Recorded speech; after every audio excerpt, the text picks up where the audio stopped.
ढांडा न्यूलीवाला, जिसको आज आप एक हरियाणवी रैपर की तरह जानते हो, उसकी बैकग्राउंड स्टोरी अगर मैं आपको बताऊं तो आप शॉक हो जाओगे। आज वो करोड़ों के शो सेल करता है। दिल्ली के तालकटोरा स्टेडियम में वो पहला हरियाणवी आर्टिस्ट बना जिसने पूरा का पूरा शो सोल्ड आउट कर दिया। वो हरियाणवी म्यूजिक इंडस्ट्री का पहला ऐसा रैपर है जिसने स्पॉटिफाई पर 1 बिलियन स्ट्रीम्स कंप्लीट करी है। यूथ उसके पीछे पागल है, लेकिन अगर आप उसके पास्ट के बारे में जानोगे, वो इतने ट्विस्ट एंड टर्न से भरा है कि आप शॉक हो जाओगे।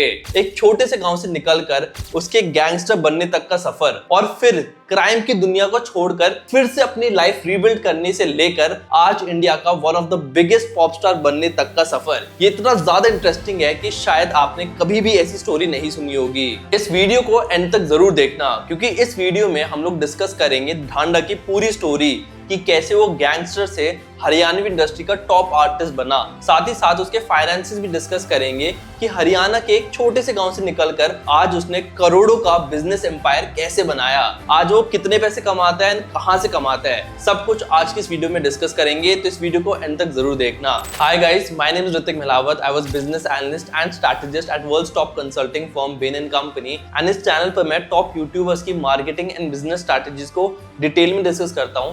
ये ऐसी चीजें हैं जो आप अपने खुद के चैनल पर अप्लाई कर सकते हो और एक अच्छी ग्रोथ पा सकते हो। तो अगर आपको ऐसा कंटेंट पसंद है तो चैनल को सब्सक्राइब जरूर कर देना।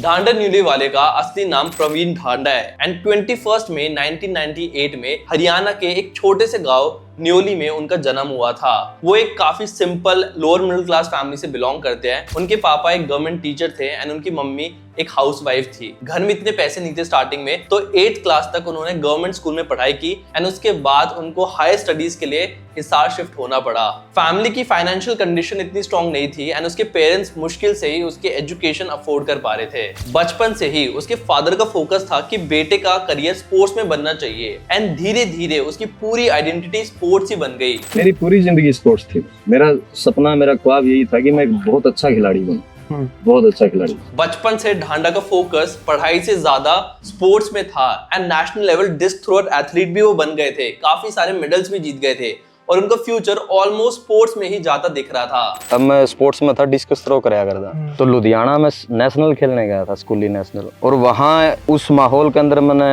अमरिंदर गिल साहब का एक गाना सुना था, तू जुदा होने पर तेरी याद जुदा ना हो। ये नहीं कि मैंने इश्क हो गया किसी लड़की से, पर वो उस कैफियत के अंदर सुन बैठे यार मैं, और वो लाइफ टाइम मेरा याद रहा। जब मैं लुधियाना जाऊँ तो वो गाना मेरे जरूर याद आवे। उस टाइम तक म्यूजिक उनकी लाइफ का हिस्सा नहीं था एंड उनको कोई भी आइडिया नहीं था कि बाद में जाकर म्यूजिक में ही उनका इतना बड़ा करियर बनेगा। उनकी लाइफ काफी स्मूथ चल रही थी। नेशनल लेवल एथलीट वो बन चुके थे, काफी सारे मेडल्स वो जीत चुके थे, बट उसके बाद उनकी लाइफ में आया उनका सबसे बड़ा सेटबैक, एक सीरियस स्पाइनल इंजरी, जिसके बाद लगभग 2-3 साल डॉक्टर्स ने उन्हें बेड रेस्ट करने के लिए बोला।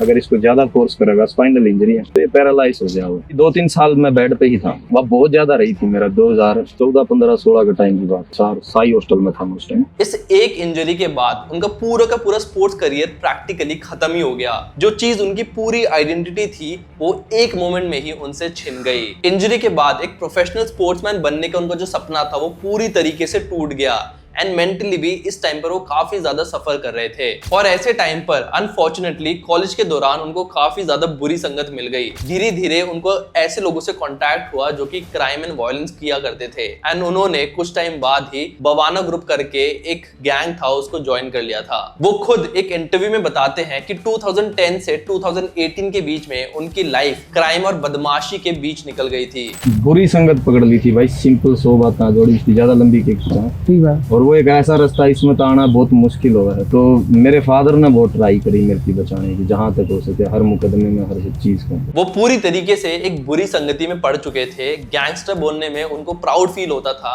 उनके पापा ने उन्हें बचाने की भी कोशिश की, बट वो अपने पापा की भी बात नहीं सुनते थे। मारपीट, वायलेंस, इन सब चीजों में उनका ज्यादातर टाइम जाता था। बवाना गैंग के वो पार्ट थे और extortion, attempt to murder, armed act जैसे काफी सारे केसेस में उनकी इन्वॉल्वमेंट थी। बट फाइनली 2018 में उनका लास्ट केस बरी कर दिया गया। इतना ज्यादा वायलेंस, खून खराबा देखने के बाद उनको फाइनली रियलाइज हो गया कि इस दुनिया में वो ये सब कुछ करने नहीं आए हैं। फिर ये लगा कि this is not the life, कि भी आप ये तो करने आए नहीं। 2010 से 2017 तक की, 18 में 7 साल आप जंग खाते रहे हो खराब लोगों की वजह से। 2018 में मेरा आखिरी मुकदमा में बरी हुआ था जनवरी में, और 2018 की पापा ने हेल्प करी होगी। नवंबर में मैं पहुंच लिया था। हाँ, फादर का सबसे बड़ा रोल है इसमें। उनके फादर ने भी कंटिन्यूसली उनको इस एनवायरनमेंट से बाहर निकालने की कोशिश करी एंड फाइनली उनकी फैमिली ने एक डिसीजन लिया जिसकी वजह से उनकी लाइफ पूरी तरीके से चेंज हो गई। उनको इंडिया से बाहर ऑस्ट्रेलिया पढ़ने के लिए भेजा गया ताकि वो इन सारी बुरी संगति से दूर हो जाए एंड अपनी लाइफ एक नए सिले से शुरू कर सके फॉरेन कंट्री में। उनकी फैमिली को ये उनके लिए बेस्ट ऑप्शन लगा कि वो ये सारी चीजों से दूर भी हो जाएंगे एंड कहीं एक अच्छी जगह सेटल हो जाएंगे। तो फाइनली 2019 में ढांडा न्यूलीवाला इंडिया से ऑस्ट्रेलिया चले जाते हैं ग्रेजुएशन के लिए। उनके पेरेंट्स ने 15 लाख रुपए का लोन लिया था ताकि वो ऑस्ट्रेलिया आराम से जा सके, लेकिन वहां की लाइफ बिल्कुल भी आसान नहीं थी। फाइनेंशियल स्ट्रगल बहुत ही ज्यादा था। 15 लाख के लोन से कुछ भी नहीं होने वाला था, वो तो कुछ ही महीनों में खत्म हो गए। तो इसलिए उनको काफी सारी और जॉब्स करनी पड़ी, जैसे कि कहीं पर बर्तन धोने पड़े, हाउस शिफ्टिंग में हेल्प करनी पड़ी। बेसिकली उनकी बिल्ड अच्छी थी तो उन्होंने फिजिकल डिमांडिंग जॉब्स को ज्यादा प्रायोरिटी दी एंड उन्हीं में काम किया। किसी का घर शिफ्टिंग में हेल्प करवा दी, कहीं पर लेबर बन गए एंड बहुत टाइम तक उन्होंने ट्रक ड्राइविंग भी करी।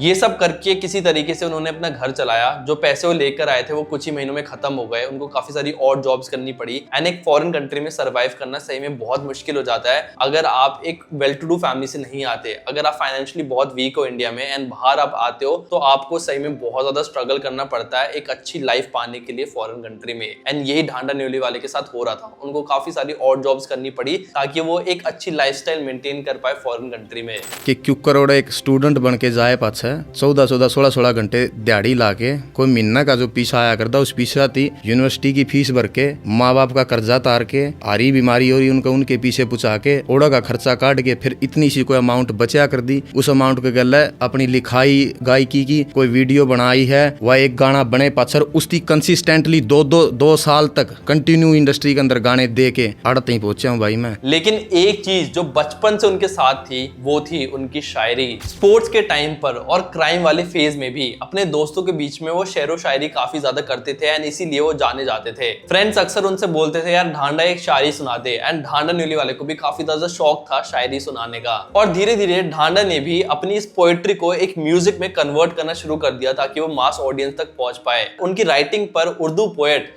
जॉन इलिया का भी बहुत बड़ा इन्फ्लुएंस रहा है। इसी इन्फ्लुएंस की वजह से उसने राइमिंग स्कीम्स और लिरिकल राइटिंग पर भी काफी ज्यादा काम किया। मेरी सारी जिंदगी की जो भी लिखाई है, जो गायकी है, जो भी चीजें वो सारी मुर्शद जॉन एलिया के कदम में है। तो मैं उनको सुन के ही इस लाइन में आया था। ऑस्ट्रेलिया में स्ट्रगल करते हुए और जॉब्स करते हुए अपने पैशन को उन्होंने पीछे नहीं छोड़ा एंड उन्होंने अपना पहला गाना रिलीज किया। 2020 में उनका फर्स्ट सॉन्ग आया अफगान, जिसको कुछ लोगों ने पसंद किया बट वो फिर भी एक मेन स्ट्रीम म्यूजिक नहीं बना था। 2 साल तक उन्होंने स्ट्रगल किया, 14 से 15 गाने निकाले जिनको डिसेंट अट्रैक्शन तो मिला बट इतना ज्यादा नहीं मिला कि वो एक सुपरस्टार बन पाए। बट फाइनली 2023 के अराउंड उनका एक गाना आया अप टू यू जो कि सुपर वायरल हो गया एंड आज इस गाने पर 160 मिलियन से ज्यादा व्यूज है यूट्यूब पर, जिसकी वजह से पुराने गानों पर भी काफी ज्यादा व्यूज आने लग गए एंड वो रातों रात स्टार बन गए। इसके बाद ढांडा न्यूली वाले ने कुछ और सॉन्ग्स भी रिलीज करे जिसको काफी सारे लोगों ने पसंद किया, जैसे कि run this town, 4 days unstoppable.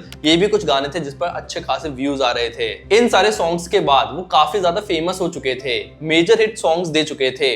But जब उनसे पूछा गया कि वो फाइनेंशियली स्टेबल कब हुए तो उनका आंसर सुनकर आप शॉक हो जाओगे। आप ऑस्ट्रेलिया में फाइनेंशियली स्टेबल कब हो गए थे?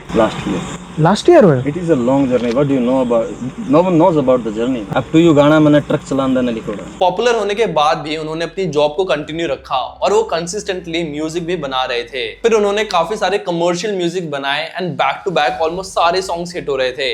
Knife Bros, Not Guilty, Death Row, ये कुछ ऐसे गाने हैं जिस पर 100-200 मिलियन से ज्यादा व्यूज हैं। फिर जैसे जैसे वो पॉपुलर होने लग गए तो इंडिया के साथ साथ ऑस्ट्रेलिया, कनाडा और दुनिया भर में वो लाइव शोज करने लग गए। आज एक रिपोर्ट के अकॉर्डिंग प्राइवेट परफॉर्मेंस का वो लगभग 20 से 30 लाख रुपए चार्ज करते हैं। एंड प्राइवेट परफॉर्मेंस क्या, जैसे कहीं क्लब में परफॉर्म कर दिया, कॉर्पोरेट शो में कर दिया, कॉलेज फेस्ट में कर दिया, कुछ ही 1-2 घंटे की परफॉर्मेंस के वो 20 से 30 लाख रुपए चार्ज करते हैं। अगर महीने के 2-3 शोज भी कर दिए तो 50 से 60 लाख रुपए वो मंथली कमा लेंगे सिर्फ शोज कर कर। इसके बाद भाई यूट्यूब एडसेंस, रॉयल्टीज, ये सारे रेवेन्यू सोर्सेज अलग है। बट एक म्यूजिशियन मैक्सिमम पैसे कमाता है कॉन्सर्ट से एंड यही ढांडा न्यूली वाले का बिगेस्ट सोर्स ऑफ इनकम है कॉन्सर्ट्स। जैसे कि उन्हें दिल्ली के तालकटोरे स्टेडियम में परफॉर्म किया था, लगभग उन्होंने वहां पर 5000 से ज्यादा टिकट सोल्ड आउट करी थी एंड हर एक टिकट का प्राइस लगभग 2000 रुपए था। मतलब कि उन्होंने एक शो से, दिल्ली में एक शो में एक स्टेडियम से 1 करोड़ से ज्यादा पैसे कमा लिए थे। इसके बाद स्पॉन्सरशिप और ब्रांड डील्स वगैरह अलग। इसके अलावा वो पहले ऐसे हरियाणवी रैपर है जिसके 1 billion, literally 1 billion Spotify streams है, जो कि बहुत बड़ी बात है। एंड इसकी भी उनको रॉयल्टीज और ब्रांड डील्स मिलती है।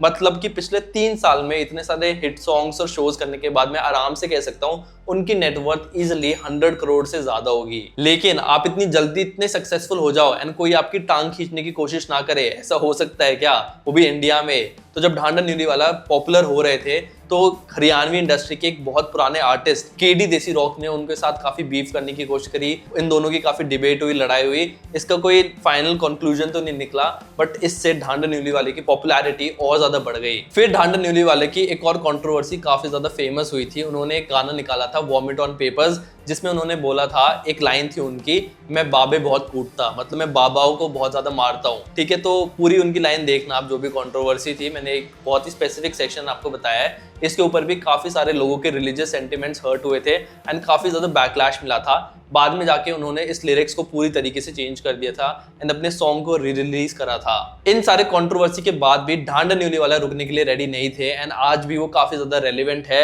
हरियाणवी इंडस्ट्री में and one of the finest talent मैं उनको बोलूंगा हरियाणवी इंडस्ट्री का। वो एक बहुत ही छोटे से गांव से निकले थे, नेशनल लेवल स्पोर्ट्समैन बनने की उन्होंने कोशिश करी थी बट उनको इंजरी हो गई। उसके बाद उन्होंने क्राइम की दुनिया पकड़ी, गलत संगति में पहुंच गए एंड वहां से निकल के ऑस्ट्रेलिया चले गए, अपनी खुद की लाइफ जीरो से बिल्ड करी एंड आज म्यूजिक, शायरी से लेकर म्यूजिक से लेकर उन्होंने काफी सारे ऐसे बहुत बढ़िया गाने दिए हैं एंड हरियाणवी इंडस्ट्री का उन्होंने नाम काफी ज्यादा रोशन किया है। ऐसे सॉन्ग्स उन्होंने निकाले जो कि सिर्फ हरियाणा में नहीं, सिर्फ इंडिया में नहीं, बट पूरे वर्ल्ड में फेमस हुए हैं।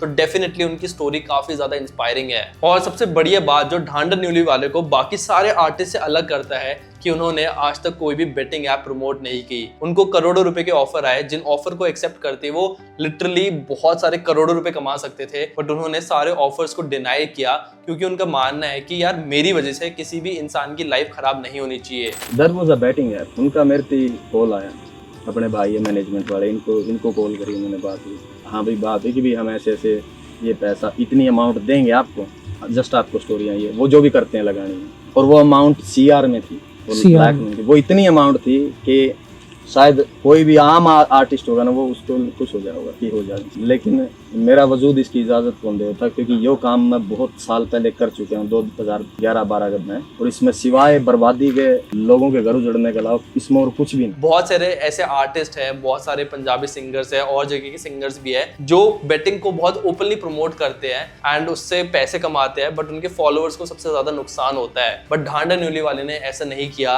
एंड स्पेशली इसी चीज की वजह से मैं उनको बाकी आर्टिस्ट से ऊपर मानता हूँ। बाकी आपको उनकी स्टोरी से क्या सीखने को मिला मेरे को कमेंट सेक्शन में जरूर बताना। ऐसे कंटेंट के लिए मेरे चैनल को सब्सक्राइब करना मत भूलना and I will see you guys in the next video. Okay, thank you, bye.